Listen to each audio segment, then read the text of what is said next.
afternoon and welcome to Lunchtime Series, proudly powered by leadershipbydesign.co, where we aim to add value to people's lives. You can listen to us live every Wednesday and Thursday at lunchtime on ebizradio.com, where we talk everything leadership, coaching, and marketing.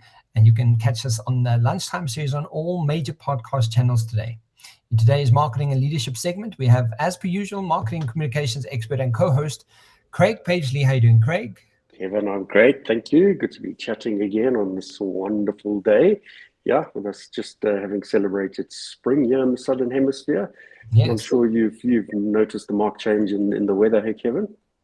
I have. I've I don't usually, because I'm not good with cold. So, but I've got doors open and I'm wearing a nice, short sleeve shirt. So I'm loving the summer vibes. I think summer this year is going to be a scorcher. Yeah, but I'm looking forward to it. Yeah. Brilliant. So, but just talking about summer and hemispheres and things like that, just a quick reminder that in a few days' time, the Rugby World Cup 2023 kicks off. Yeah, that's it's an exciting one. I need to find where I'm gonna be watching it often. I'm coming to your house or something. Yeah, you need to find a home base, absolutely. Hey, but yeah, Kevin, on the topic, I've seen a good couple of advertising campaigns starting to tactically leverage the event. And when I say tactically, because obviously there's many brands that are not sponsors of the World Cup, so they're really using it in a tactical way to gain traction. And one that really jumped out for me this week was from Checkers, our big box retailer. Yeah. I was stuck in traffic early in the week, and I saw one of the 60/60 delivery motorbikes pass by with a branded wrap around the top box that read, "We'll bring it home," over the South African flag. And immediately it just resonated with the fact that they're talking about the trophy without actually needing to say anything. And again, Checkers is plugged into real-time situational events and topics, and has cleverly used the very thing of their delivery service, which is to actually bring the groceries purchased home. And so genius application of the campaign. And I actually provided a little image there for you to see the branded bins on the bikes. Really, really cool. Yeah, I mean, it's brilliant. That's clever marketing, right? It's like, how do we leverage what's coming up in the world, and how do we do this more relevantly? And I think that's, shout out to everyone listening. I think, it's a necessity that we tap into something that feels good, and the World Cup and the rugby is an opportunity to do that. And I think, when we do, all our differences, and we saw that with the Soccer World Cup, or the Rugby World Cup when it was here. All our differences as a country kind of fade away and into behind the scenes, and we kind of just love that we could win as a country, in a sport. Yes. And I think yes. I will be one of them that's sharing and marketing it and cheering on the sides, and hope and looking out for some of the best rugby that's ever plays. So yeah, guys, let's do this. So Craig, before we start our show today, what are the reminders from some of our key points from last week's conversation? Kevin, thanks. So as a reminder, last week we covered the topic of customer experience, and then we looked at two different articles. For today's reminder points, I want to reference the article titled 5 CX Trends in 2024 Everyone Needs to Know About. The article was written by Wim Oliman and was published on the 10th of July to McCoypartners.com. And the 5 trends are noted as follows. Trend 1 is hyper-personalization takes the stage. And in 2024, hyper-personalization will continue to dominate customer experience strategies, which means that it's vital for companies to use the likes of advanced data analytics, artificial intelligence, and machine learning to gather and analyze customer data. Trend 2 is omni-channel experiences become the norm. In 2024, the focus will be on perfecting omni-channel experiences. Here, organizations need to invest in technologies that actually enable real-time synchronization of customer data, allowing them to deliver personalized and contextually relevant interactions regardless of channel. Trend 3, Kevin, is rise of voice and visual search. In 2024, voice assistants like Siri, Alexa, and Google Assist will become much more intelligent and integrated with the various devices, while visual search capabilities will be powered by AI and computer vision. Trend 4, augmented reality and virtual reality enhance engagement. In 2024, businesses will continue to leverage the AR/VR space to create more of these immersive experiences that engage and captivate their audiences. And this will allow brands to bridge the gap between the physical and digital realms, providing customers with much more unforgettable experiences. And Kevin, finally, trend 5, more focus on ethical and sustainable practices. In 2024, as currently, consumers are becoming much more conscious of the social and environmental impact of their purchase decisions, and they're placing huge pressure on businesses to align their customer experience strategies with those ethical and sustainable practices. And those are the reminder points from last week's conversation, Kevin. Fantastic. Guys, if you want to go and check it out, it's the 5-6 trends in 2024. Everyone needs to know, and we had a fantastic conversation about it. It's on YouTube under the Lunchtime series or any major podcast channels. Craig, so what are we going to discuss today? Kevin, I'm going to expand on the conversation of the past 2 weeks a little bit more, and this time looking specifically at the topic of customer engagement, which I did give a brief mention to last week. Yeah, that's. I think it's a good segue, and I think it's going to add on from our previous one. So yes, thanks. Make them flow. So as usual, I just want to set the context first by looking at a few interpretations of the definition of this proposition, customer engagement, and starting with the favorite sources. Just so according to Wiki, customer engagement is an interaction between an external customer or consumer, either in a B2B or B2C space, and an organization, which is a company or a brand, through various online or offline channels. According to Zendesk, customer engagement is the ongoing interactions between a brand and a buyer across various customer communication channels, such as social media, email, various community forums, and webinars.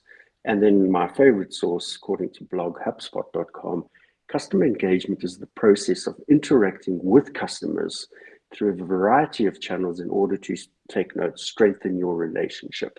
For many businesses, this process begins with the first interaction and extends way beyond the point of purchase. And companies can engage with customers via the likes of social media, emails, websites, community forums, or any other space where they're communicating or consuming content, Kevin.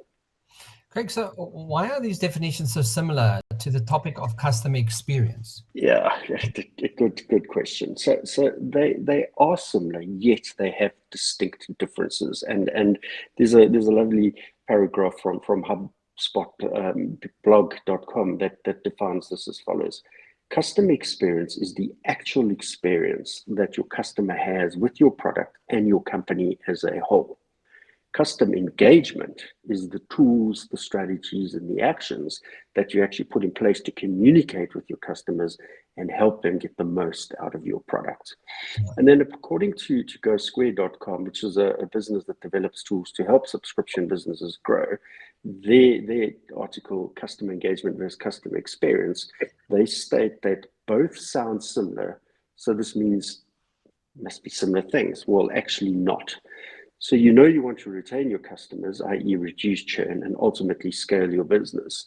One of the above is going to help you. Take note, make more meaningful connections with your customers so that you can actually keep them on side.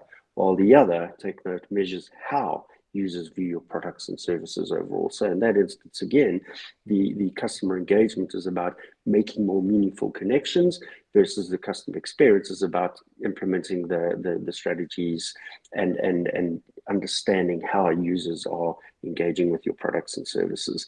So definitely some similarities, but clearly distinct business objectives and approaches to the two topics, Kevin. So with that in mind, Craig, what can you tell us about the specifics of customer engagement? Kevin, yeah, so I found there's a couple of really good articles out there, but the one that I want to focus on for today is titled 11 Customer Engagement Strategies to Help Increase Conversions. The article was published on outreach.com as recently as the 2nd of July this year, and was written by Carrie Murray, who's a senior editor at Outreach. And a good opening statement. The paragraph sets the context for the topic as follows.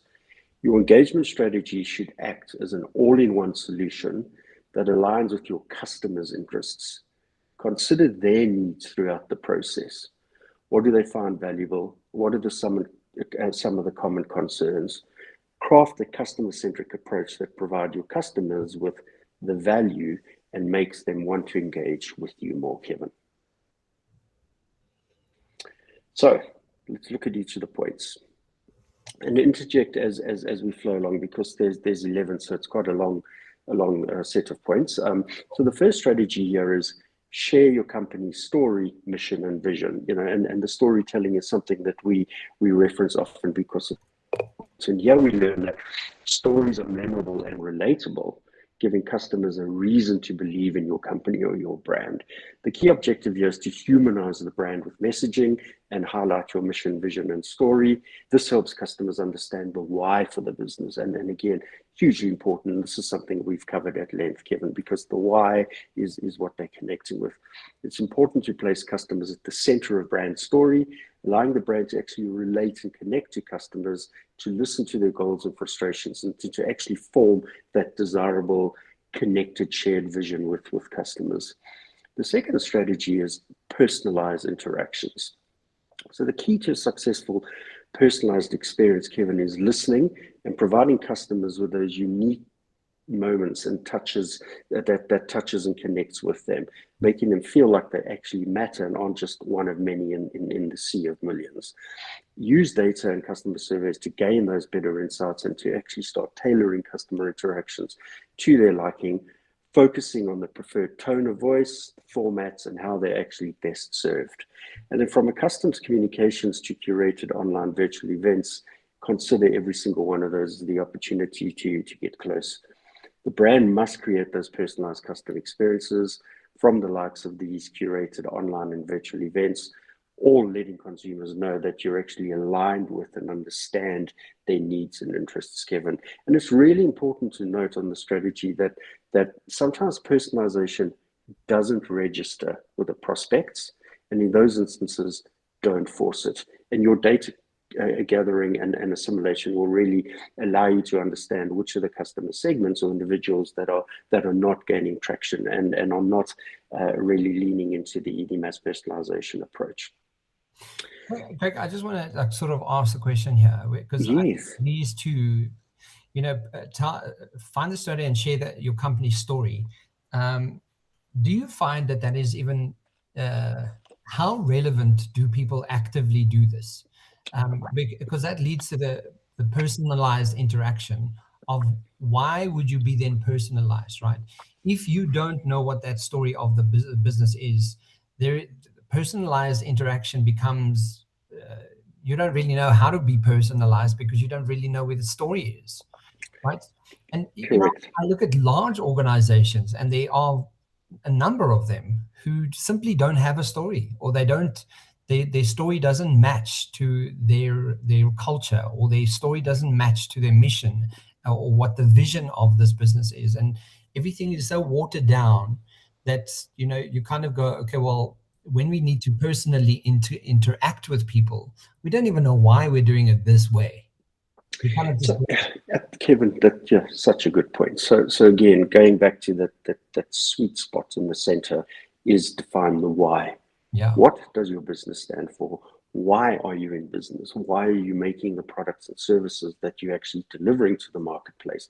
When you get that resolute and you clearly identify with the way that is going to solve a world problem, that address the needs of consumers and things like that, you're really getting the traction of the lean in of consumers. And when you've positioned your why effectively and you have absolute clarity that there is purpose in the product or service that you're providing, it's going to resonate with those that at least whose needs you are fulfilling and matching. And when they lean in, you use your data to start understanding the core segments and subsets within those audience profiles. And on that basis, you can then start tailoring and personalizing the message. So on that note, Craig, the third strategy, practice active listening. Yes, this is a really great one. So we know customers are incredibly vocal about what they want or don't. So brands really need to listen to what they're saying or not saying about the business, Kevin. And customers are very quick to tell you how you compare to your competitors. And it's really important that you make it easy for customers to provide those kinds of feedbacks, to be able to share their experiences. You need to be able to record the responses, and most importantly, have consistent follow-up in place. And timely follow-up communicates to your audience that you actually heard what they're saying and that you're committed to improving the customer experience and taking note of their needs again. The fourth, I'm just sorry, I just want to add, just side note, practice active listening. When you actively practice listening, it means you're not talking. You're actually just listening. Just side note. That's just such a brilliant point. Yes, listening means forget everything else and be attentive in that moment. Love it. So the fourth strategy is offer lots of helpful content. And again, when you're listening, you get to understand what they're saying. You're able to then formulate the content position around that. So your customers don't buy products, Kim. They buy solutions. They're primarily searching for those answers to the common questions or challenges. By providing these helpful, authentic resources to address the needs, position your company as a solutions provider, not just a box dropper. Key. To achieve this, distribute your content across all of the relevant channels to reach as much of your customer base as possible. You can create videos, blogs, social posts, and share proven tips and practical techniques that your customers will find helpful. And it obviously goes without saying that producing relevant content will also keep you top of mind. Kevin, so the fifth strategy is collaborate to define and mutually agree on a plan that works. So for your customer engagement strategy, this should be a collaborative effort that includes input from participants on both sides of the buy and sell equation. And the interesting point here is the adoption of a mutual action plan, which helps both sides identify what the resources are, the milestones that need to be achieved, and other information required to actually fulfill the customer's needs. Adopting this mutual action plan removes the guesswork and it makes the process of conducting and concluding deals a much more streamlined and effective processes, as customers now trust that you will actually provide them with exactly what you need. The sixth strategy here is about providing free benefits to users, and it's always an interesting topic here, because really, what is free? So reward users for being loyal customers by giving away something that your customers actually need for free, and it's as simple as offering them free information on how to actually get the most out of your products or resources on the likes of cost-benefit analysis, for instance. Free benefits are also a way to attract new customers. And the brand can provide leads with a bit of taste of what the actual brand has to offer without incurring these huge marketing costs that are so prevalent these days. And a simple B2B example is that if your customers are new business owners, for instance, the likes of a free webinar on planning and resource management might actually be hugely beneficial for that business. And this is something that your business can really plug into. Any bit of advice from a leadership development coaching point of view is just a great hook for those businesses. Yeah. The seventh strategy is take a social approach, and we know the powers that the social platforms like Facebook, Twitter, and Instagram have. People are using them to express their concerns with the business or actually share their praise from great experience they had. These powerful platforms allow brands to gain a much more direct access to customers' real thoughts and feelings. And here it's important for brands to respond to comments, repost user content, show support for a cause, for instance, aligning with key social issues, and then providing helpful resources to entrench that loyalty and deeper relationship with customers, Kevin. The eighth strategy is collect and address feedback, hugely important.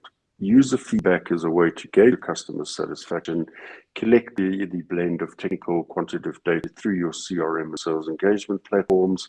Look for some anecdotal quantitative feedback to really understand the customer experience, and then implement a system of checks and balances that ensure that follow-up is there and proper, consistent communication. Remember, even if it's negative, feedback's an opportunity to learn more about the customers, and then that will help you make adjustments that will increase your success.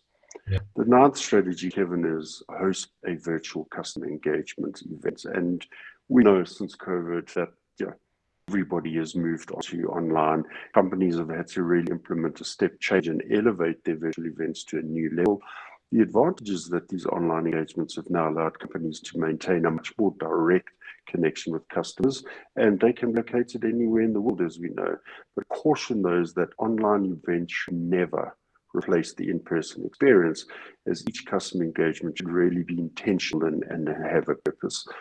Here, companies need to ask themselves why they're hosting the events, and actually what do they hope to achieve and accomplish from these online events. On the positive side, though, online events provide customers with a chance to actually see your products and services in action, as well as the opportunity to improve conversions and a hell of a lot more brand exposure, Kevin. The 10th strategy, create a customer success center. And this really, I like this particular point. The clear intention for brands is to set up your customers to win. And some companies have actually implemented a customer success center, which provides customers with direct access to resources that answer their questions and address their needs. And the goal here is to ensure that customers have all the support and information they need to make a well-considered buying decision or how to use the products to its full potential. And the customer success center also helps keep the teams from having to answer the same questions time and time again, and ensures timely access to customers' most pressing needs. And then, Kevin, the final strategy here is use the right tools to better engage your audience. An extension, this is a wonderful extension of the Customer Success Center. This particular engagement platform, some of the benefits are that you can organize and automate your strategy to maximize each touch point through the customer engagement journey. And with the right tools and technologies, you can actually create this experience, the seamless experience across all channels for your customers, and serve your sales team's needs by managing workflows and reducing those repetitive tasks that they get stuck in. And there's lovely closing statements for this particular strategy, and it's that customer engagement involves leveraging interactions to create a rewarding experience for your audience. Companies who need a better way to manage their process should consider engagement platforms that combine all strategies and make it easier for the teams to serve prospects along the customer experience journey. Great, but just listening to, I mean, like they're fantastic points, and I like customer experience center.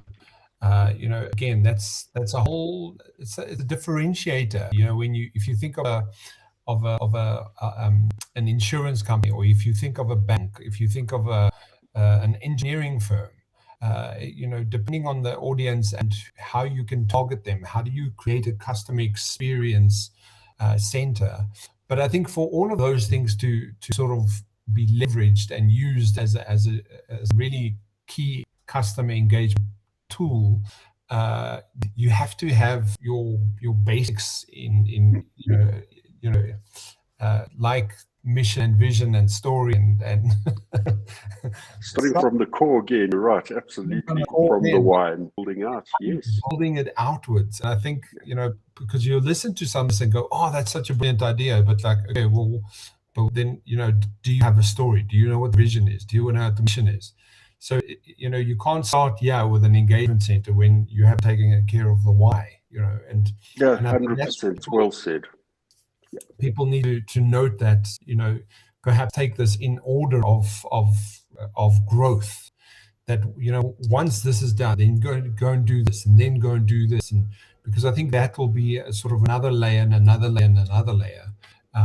But just to have an experience center, you kind of go, well, you got to have, know what you're doing and why you're putting it all together. Like there has to be Exactly, Kevin. And again, going back to last week, it's like looking at the layers of the onion. You peel it away to get to that nugget in the middle, and that really is where it all begins, the why of business. And then you repackage all the layers, and you end up with this beautiful, collective, engaging, meaningful, purposeful business.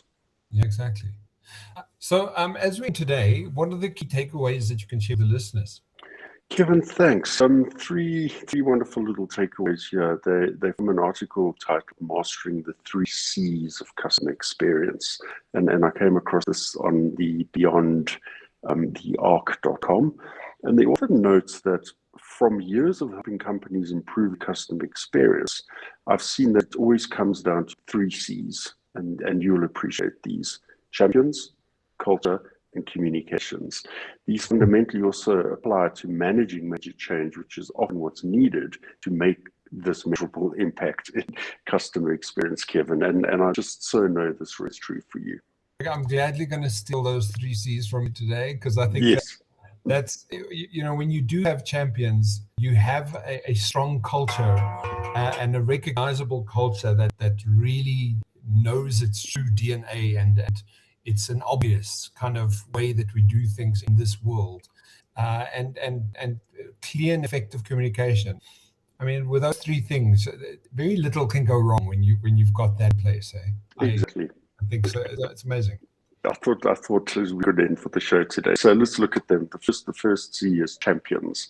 We learned the following here. So you need executive champions who represent a customer-first mindset in their words and actions. Champions who rally the organization to understand the big picture of why customer focus is so important to the business. They put a stake in the ground stating, this is how we run our business now, this is where we focus, and the people and processes will then start to shift and align with that. Everyone should know who your customers are, what their core needs and concerns are, and what motivates their actions and decisions. The second C is culture. And here we learn that customer-facing employees have to think about culture because it's part of their role. Many other teams are more focused on products and processes because that's their job. The employees may think customer experience isn't relevant to them because they never directly engage customers. But if their work does not reflect a customer-focused mindset, it may be having a negative impact on the line. As such, a critical part of developing customer experience improvements is to actively engage everyone, whether it's through team huddles, training, or tools. Every employee has to understand how they play an important role in influencing customer experience. And leaders in this realm offer practical support to their teams, dedicating resources and enabling employees to get the guidance and tools they need to actually understand how to bring the customer experience vision to life in their mindsets and in their everyday actions as well, Kevin. And then the third and final C here is communications. And what we learn here is that where the champions come to the fore again, delivering effective communications, clearly and consistently conveying the customer experience vision and why it matters. Going to the core again, it's important to allow communications to nurture the culture change, supporting employees and shifting to this customer-centric mind shift. And a way to achieve this is to demonstrate what customer-focused communications really looks like, then actually help the teams and understand how to use the language and tone that will resonate better and will actually address those key audiences in a different way. And then the article closes with the following statement that puts some of the challenges into context here, Kevin. Mastering the 3 C's may seem simple, but in a large company, it's harder than it looks. The reality is that people operate in silos, and there's really a unified customer experience vision and mindset adopted by everyone. However, even at grassroots level, in individual lines of business or departments, it is a powerful start. And those are the key takeaways for today, Kevin. And well, Craig, I think, that's a perfect note to end this on, because, champions, communication, and culture, those are a great company. You can't not have a great company when you have those 3 things in place. Yeah. And when you have the right champions, supporting that culture and an effective communication and internalized communication strategy that motivate and uphold the culture, then it's almost like having a team of people working in cohesion and cohesion to kind of obliterate anything that stands in their way, right? But they're working together and they're doing it as a team would. That's a high-performing team. And that can only be achieved again when the business clearly defines why, what it stands for and why it is a business, and that the values of the organization, values of employees, the values of the consumer meet at that sweet spot. Craig, so a quote that you've already brought it to our attention, but Bill Gates said, "Your most unhappy customers are the greatest source of learning." Plugs right into the conversation today. That's fantastic. So I think that's quite apt, and I think, if you go through this again, it really does give you some really great insight on what engagement should look like and can look like, and the actual tools that you can implement. So thanks for that. I think that's brilliant. Fantastic. Thank you, Kevin. Craig, have a fantastic week. I will see you soon, and I'll chat later. Thank you very much. Have a good one yourself. Cheers. Bye.